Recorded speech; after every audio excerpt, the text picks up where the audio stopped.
Halo, Assalamualaikum warahmatullahi wabarakatuh. Kami dari kelompok 6 akan menjelaskan proyek fisika lingkungan yang berkaitan dengan energi terbarukan. Topik yang kami ambil adalah energi geotermal atau panas bumi. Anggota dari kelompok 6 yaitu 1. Diani Sekaramadani, 2. Saya Septiana Eli Wahyuningsih, 3. Santika Ganes Subagja, 4. Siti Nurjanah, dan 5. Marifah. Alur yang akan kami bahas adalah yang pertama pengertian energi geotermal, yang kedua sistem geotermal, ketiga potensi geotermal, dan yang keempat bagaimana perkembangan geotermal di Indonesia. Untuk poin yang pertama yaitu pengertian dari energi geotermal sendiri. Sumber energi terbarukan adalah sumber energi yang dapat digunakan tanpa batas waktu dan tidak akan pernah habis karena dapat dipulihkan dalam waktu relatif singkat. Energi panas bumi juga dikenal dengan nama energi geotermal, yang berasal dari bahasa Yunani. Dalam arti Yunani sendiri, kata geo memiliki arti bumi dan kata termal memiliki arti panas. Jadi, ketika digabungkan, kata geotermal memiliki arti panas bumi. Energi panas bumi sendiri dihasilkan dan disimpan di dalam inti bumi. Sistem geotermal, pembangkit listrik tenaga panas bumi memiliki 3 jenis sistem teknologi, yaitu yang pertama sistem dry steam. Dry steam adalah pembangkit pertama di dunia. Pembangkit ini menggunakan uap dari sumur bor untuk memutar generator untuk menghasilkan listrik. Sistem dry steam biasanya digunakan pada reservoir yang memiliki suhu di atas 225 derajat Celcius dan didominasi oleh uap. Suhu yang tinggi dari reservoir mampu menghasilkan uap yang sangat panas secara alami, sehingga bisa langsung dimanfaatkan untuk memutar turbin. Pada sistem dry steam, biasanya tidak diperlukan separator untuk memisahkan uap dengan air panas, karena material yang diambil dari reservoir hanya berupa uap kering saja. Secara sederhana, uap kering yang keluar dari reservoir selanjutnya akan disalurkan menuju generator yang memutar turbin, sehingga mampu menghasilkan listrik. Salah satu PLTP yang menerapkan sistem ini adalah PLTP Kamojang. Yang kedua, sistem flash steam. Sistem flash steam merupakan PLTP yang paling umum digunakan. Pembangkit jenis ini memanfaatkan reservoir panas bumi yang berisi air dengan temperatur lebih besar dari 182 derajat Celcius yang sangat panas ini dialirkan ke atas melalui pipa sumber produksi dengan tekanannya sendiri. Karena mengalir ke atas dan tekanannya menurun dan beberapa bagian dari air menjadi uap. Uap ini kemudian dipisahkan dari air dan dialirkan untuk memutar turbin sehingga dapat menghasilkan listrik. Salah satu PLTP yang menerapkan sistem ini adalah PLTP Dieng. Selanjutnya adalah sistem binary cycle system. Sistem binary cycle adalah sebuah proses termodinamika di mana sumber utamanya adalah fluida panas yang digunakan untuk memanaskan fluida kerja melalui heat exchanger.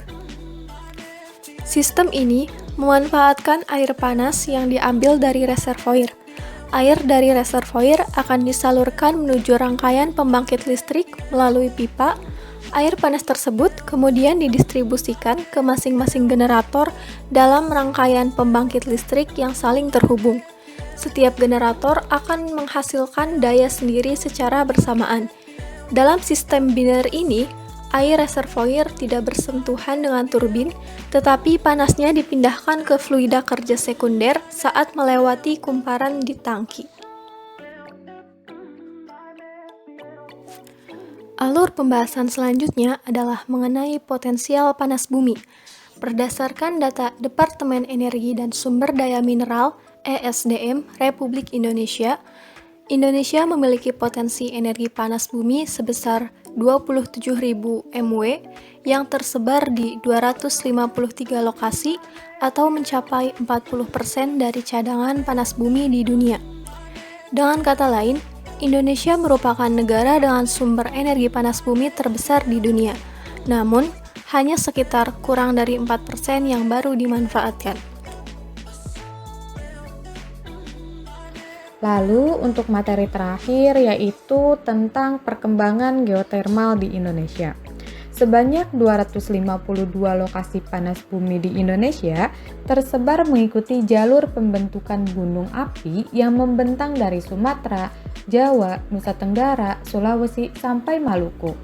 Dengan total potensi sekitar 27 gigawatt elektrikal, Indonesia merupakan negara dengan potensi energi panas bumi terbesar di dunia. Nah, dengan adanya perkembangan geotermal terbarukan di Indonesia ini, perlu ditingkatkan kontribusinya untuk mencukupi kebutuhan energi domestik yang akan dapat mengurangi ketergantungan Indonesia terhadap sumber energi fosil yang semakin menipis.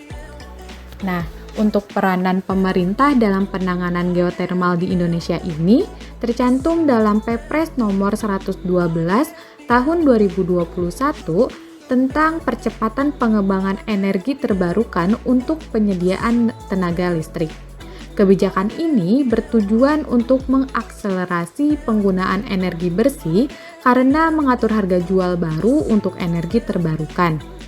Dan keunggulan energi panas bumi ini daripada energi lain yaitu sumber energinya lebih bersih, ramah lingkungan, dan sustainable, tidak dapat diekspor, hanya dapat digunakan untuk konsumsi dalam negeri, bebas dari risiko kenaikan bahan bakar fosil, tidak tergantung cuaca, supplier, ketersediaan fasilitas pengangkutan bongkar muat dalam pasokan bahan bakar, dan yang paling penting tidak memerlukan bahan yang luas. Dan untuk keunggulan dari energi panas bumi ini daripada energi lain yaitu sumber energinya lebih bersih, ramah lingkungan, dan sustainable, tidak dapat diekspor, hanya dapat digunakan untuk konsumsi dalam negeri, bebas dari risiko kenaikan bahan bakar fosil, tidak tergantung cuaca, supplier, dan ketersediaan fasilitas pengangkutan, dan bongkar muat dalam pasokan bahan bakar, dan yang terakhir dan yang paling penting, tidak memerlukan lahan yang luas. Baik, itu saja yang dapat kelompok kami sampaikan. Bila ada kesalahan atau kekurangan, mohon dimaafkan. Wassalamualaikum warahmatullahi wabarakatuh.